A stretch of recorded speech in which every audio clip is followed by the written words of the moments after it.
అచ్చుపడగ మనసు మచ్చిక చేపట్టి ముచ్చటించి శివుని మూర్తి చూపి కుచ్చితంబు మాన్పి చొచ్చుటే యోగంబు విశ్వదాభిరామ వినురవేమ.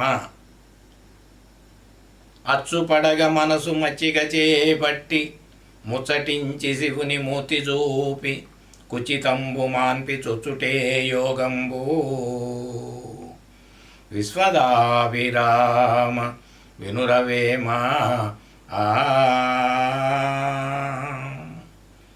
శివయోగంతో మానవుడు మంచి మనసుతో మనసును దృఢంగా పట్టుకొని శివుని స్వరూపాన్ని ధ్యానిస్తూ ప్రవర్తించాలని గ్రహించాలని ఈ వేమన పద్య భావము.